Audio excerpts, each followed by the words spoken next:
Hi, I'm Gia. I'm one of the co-founders for My Network Her, and we have Izzy here going to talk about her experience as a university student at Barnard and also all of the amazing things that she is doing in computer science.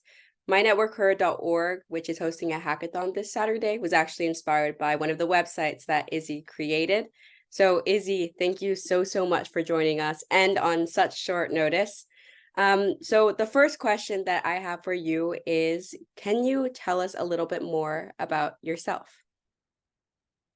Yes, awesome. Thank you, Gia, and thank you so much to Ariana for joining us and to anyone else who watches in the future. Thanks so much for having me.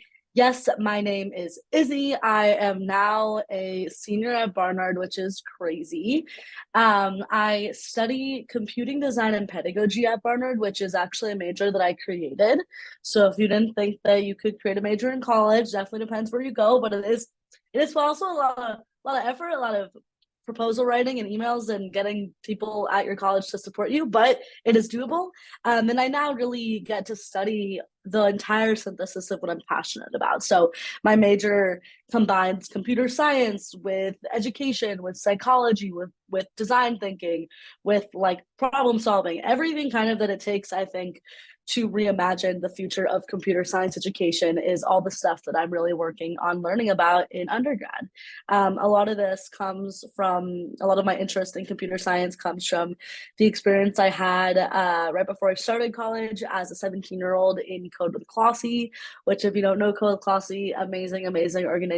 That is how I learned how to code, but also, and I think arguably more important, I really learned like about the tech industry, the disparities in the tech industry, about the impact of who has access to technology, who doesn't, and all of what I was exposed to in Code Clossy really informed what I wound up studying throughout college.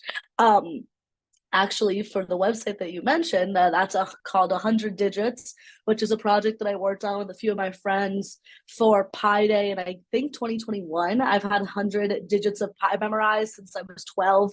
So every year on International Pi Day, I like to do some kind of like fun activity that kind of brings in more people to be curious about STEM in some capacity. So I cannot take any of the credit for the actual coding there. I maybe wrote like 2 lines of code. My friend Cami wrote all of the code, who is another Code Clossy alum. My other friend Hannah also works on the website, another Code Clossy alum. So my main kind of world of computer science friends definitely comes from Code Clossy. And yeah, I'm really passionate about getting young people interested in computer science. My thesis right now I'm working on is I've created the first ever computer science education class at Barnard.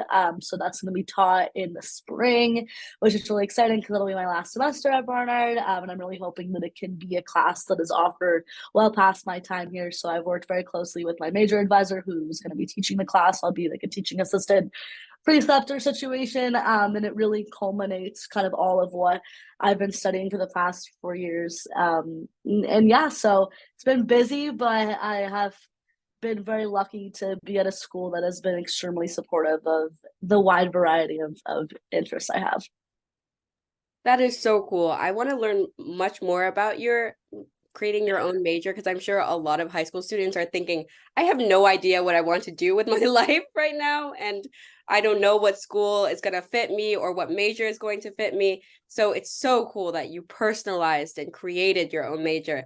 But I was wondering, how did you first get into computer science? Like, were you always into it, or yeah? I mean, it really was Code with Clossy that is Code with Clossy was not my first experience ever coding. I'd say I've always been interested in STEM. Like that was something that's been pretty much constant my whole life. I used to actually want to be an astrophysicist because of an experience I had at the Natural History Museum in New York City. Oh my God, Ariana, you're an alum of Code Clossy. Love it, obsessed. What was I saying?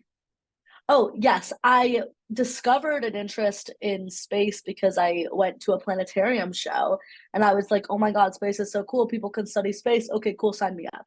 And I was like 8 years old at that time. So I basically carried this desire to be an astrophysicist for like fully 10 years. Like I applied to every college as a potential astrophysics major. All of what I study now was like totally not in my plan. And while I always had this interest in STEM, and particularly in space and astrophysics, I also just always loved technology. Like I was one of those kids who had every single piece of tech. I now have like, you know, every thing in the Apple ecosystem. Like if I could ask for anything for Hanukkah, for my birthday, like it was always the newest tablet that was out. I had a Nook when throwback to Nooks, but I had a Nook when I was like 9, and that was maybe the first tablet I ever had, and I was like, cool. And then I would beg my parents for the next thing. I eventually got a Kindle Fire HD, but I actually really wanted a iPad, but my parents had just very graciously like bought me this other tablet, and I was like, oh, but this is really cool too. Like I was always on like YouTube watching like tech product reviews. Like I was just like obsessed. But I also was always really interested in like the way that you could tinker with technology. So when I was like 10 years old, I like jailbroke my Kindle, I guess, and I like downloaded some like sus third party software type B where I could like click an app on my Kindle and it would change the entire user interface into that of an Android's. Like this was just what I would do on my free time. And I think that that interest was definitely always there, but I really did not care about computer science. Like I didn't really know what it was. I didn't know what coding was. In 2014, that's when like girls who code came about, and that was sort of the start of like getting girls to code and whatnot. And I remember my mom, I was pretty young. I guess I was like 11 or 12 in 2014. I remember my mom being like, Izzy, like you should try coding. Like you probably like it. And I'd be like, no, whatever. None of that. Like I never wanted to. I wasn't interested in it. I didn't get it. I didn't see the importance. And then eventually my mom kind of continued to nag me, and I was like, okay, you know, maybe building apps would be cool. I don't know. Building games sounds kind of fun, whatever. So I wound up doing this like ID tech summer camp. Um, all my love to them. The instructors were great. However, the program I was in was I was 15 and it was all 13-year-old boys and me. Um, we had Fortnite breaks like embedded into the schedule. I was out of place, I'd say. And that being my first introduction to actually learning computer science, I was like, yeah, so I don't know about this. Like I really was like, okay, like I had all the other boys were coding like we were learning Java and they were coding like apps or like I don't know, like build your own adventure type games, which totally cool, but I really didn't care. So I decided to build a stock market simulator. Like I know nothing about the stock market. I don't know why that was what I chose, but I was doing like crazy code, and my instructors were like, this is not on the syllabus. Like this is not what we planned. So I definitely like saw the potential of, you know, this was sort of cool, but like I really didn't care. Like I still didn't get it. I was like, okay, whatever.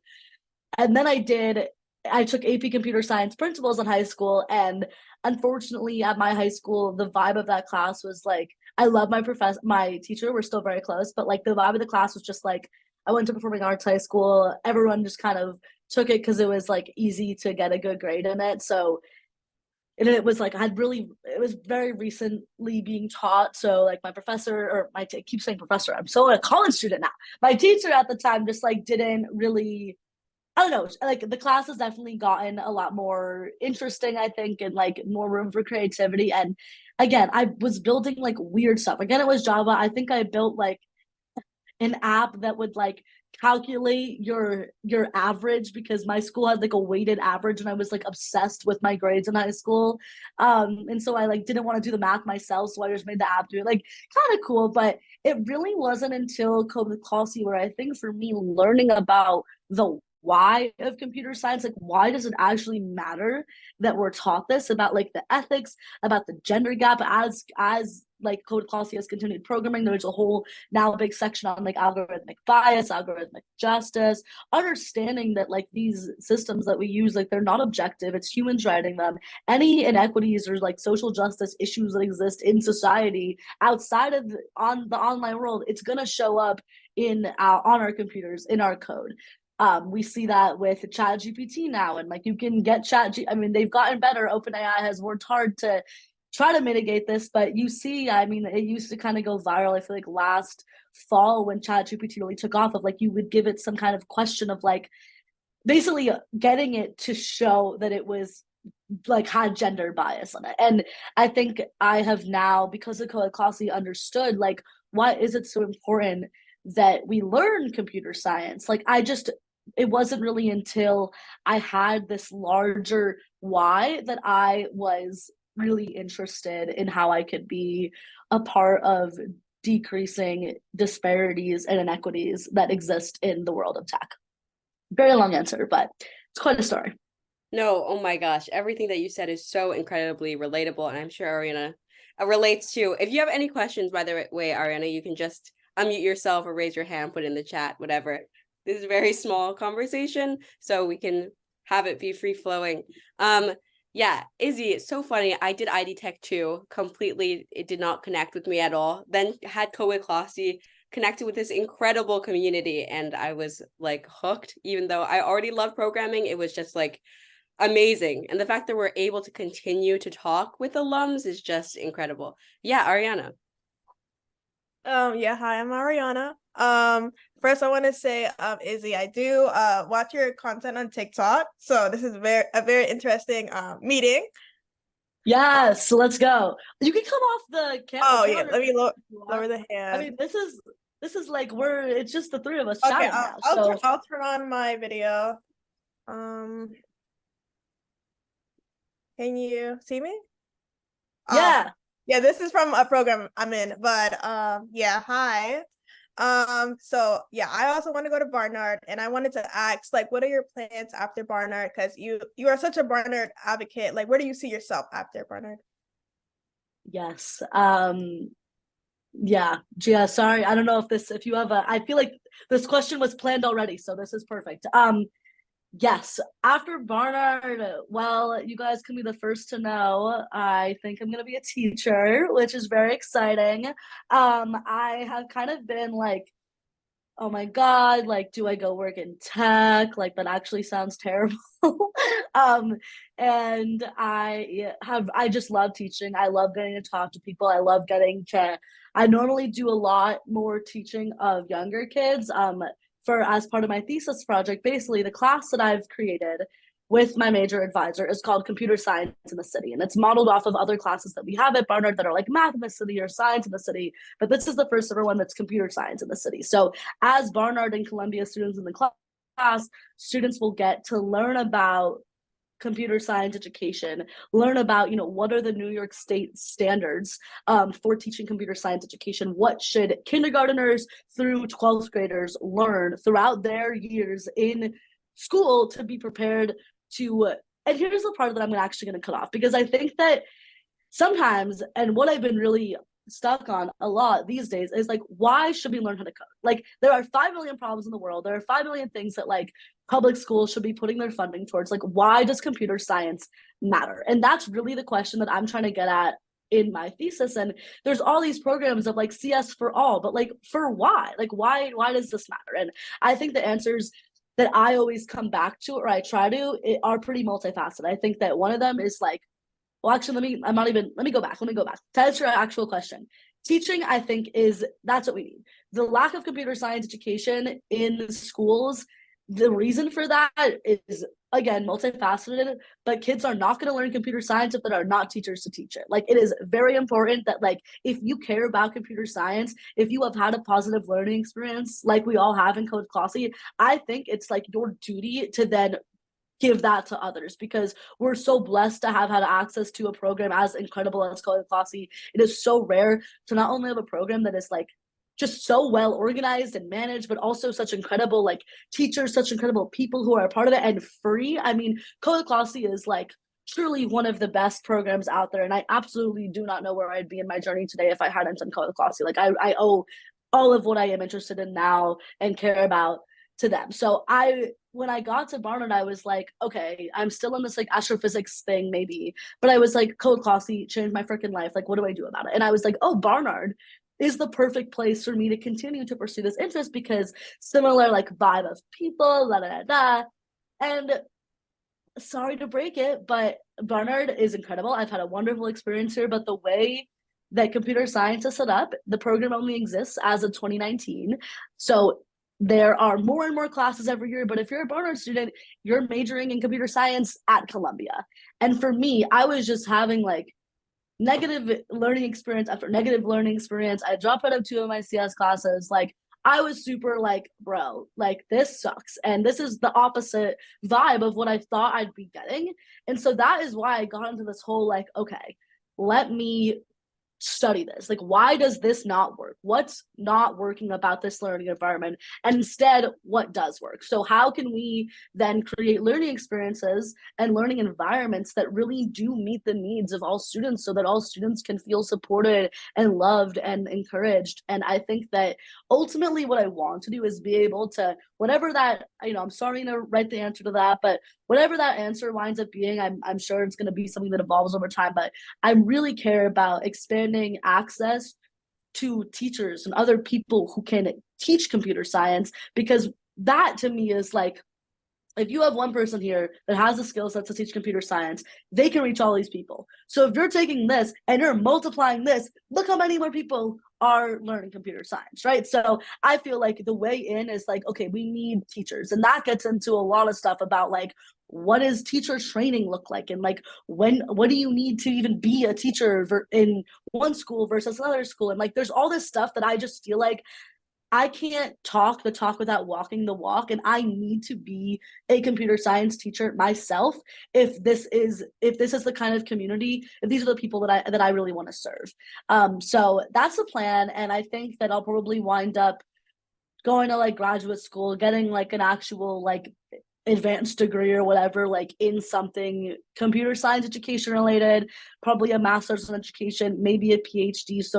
Because I think it would be really cool to be able to, I think honestly, in the world we live in, the more degrees you have, the more people trust you. That's just how it works. And you can totally like slay life without a degree, but I have the privilege of getting this far. I might as well keep going, And so yeah, I just think, a lot of what I'm passionate about has really come out of like my own struggles in these spaces and not feeling like a space was designed for me. But with that said, like, I am who I am with the identities, and like, I'm only me, right? So I don't know what the struggles of every other kind of person who's at all marginalized in any kind of space might look like. So that's why I'm very big on like, I lean into my lived experience in everything I do, but like talking to other people, working with other people, like I'm all about collaborative vibes. Like, most projects I work on are rarely just something I'm doing alone. Like, one of my absolute best friends is her name's Sophia. She's also a co-classy person. We do like almost everything together because I think she's the smartest person in the world. And I'm like, why would I not want to work on something with my best friend? So co-classy has really like given me the freaking people, and I hope that, we can have more spaces, be like COVID Classy, and be spaces that everyone smiles when you say you are a part of. That is so cool. I actually met Sophia and Hannah at the Girls Who Code Fair, and they were the nicest people ever. It was awesome. Bro, oh my God. I will text that in our group chat after this.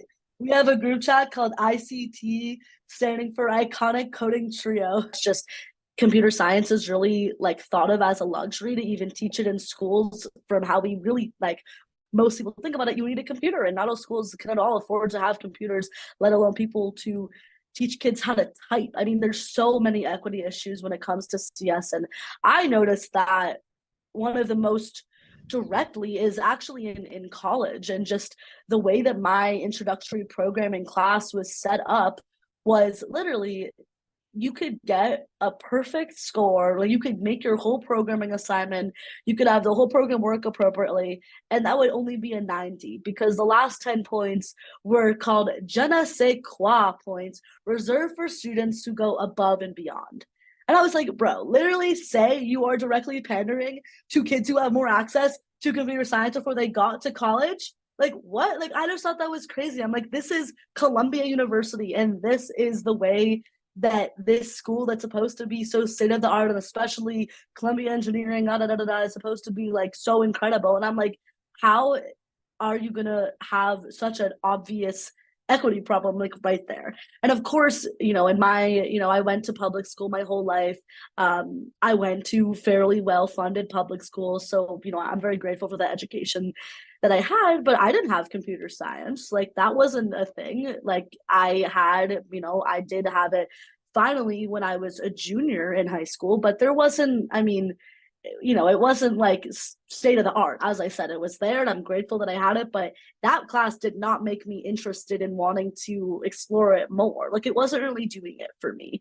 So I think that there are so many different ways that I think about like the problem of computer science education. Like it truly is something I think about every day. Like it is very much like when I'm like, how do we solve this? And I think it's like silly to think that way, because when a problem gets at every other problem that exists in society, like it's not going to be one random white girl who solves it. Like, I don't know. So I'm always just mindful of like I'm not trying to like save the world of computer science education, but I think it's important to think about the different ways that you as an individual can make a difference in this space. And I think that's why I've really opted for social media, because I think that people just seeing another female presenting person like doing computer science at all, like I think that does something. And I know that for me, my why Barnard supplement, like literally how I got into Barnard, was about a girl I saw on social media who I was inspired by.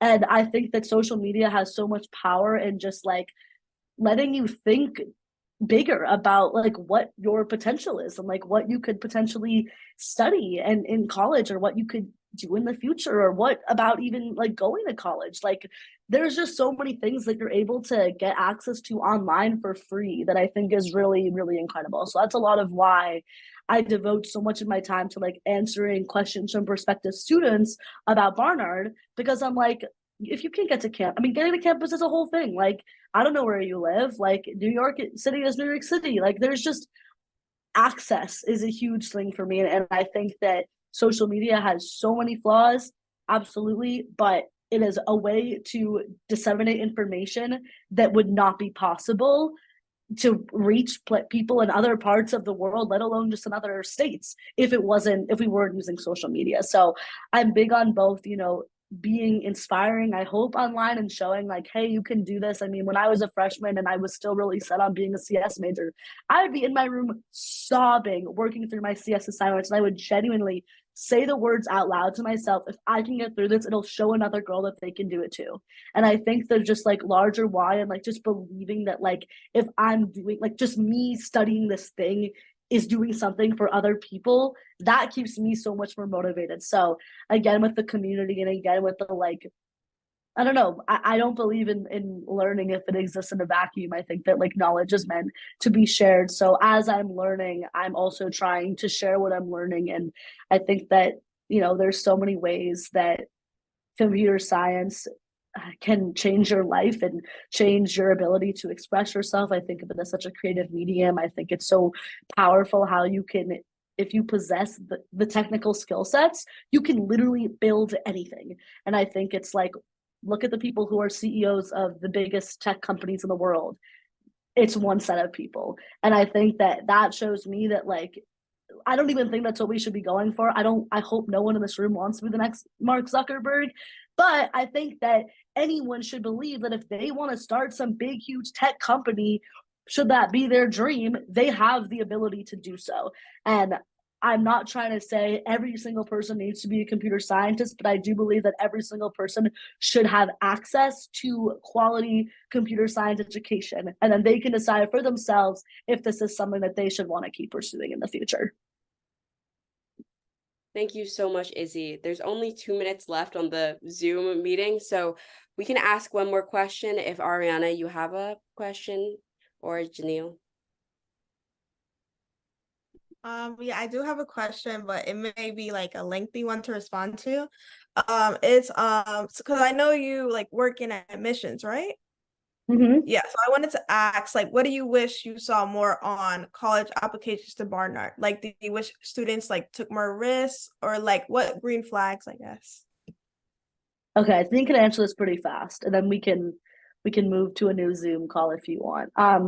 I don't read applications, so I don't actually see what any students write. But the advice I always give is that I think that Barnard is looking for students who have a clear thing that they care about and have done their research on Barnard and truly believe that Barnard is the best place for them to pursue whatever it is that they're passionate about. I think especially for students interested in STEM, now is a great time to be applying to Barnard. Barnard is giving genuinely millions of dollars to support STEM. Like that's Barnard's like really biggest, one of their biggest things these days. I also think that Barnard is just like really wants to see that people care about the world and want to do what they can to make the world a better place. Like that's really a through line, and I think a lot of people's supplements.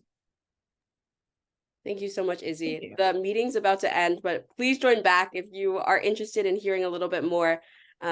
Thank you, guys. See you in the next 10 seconds.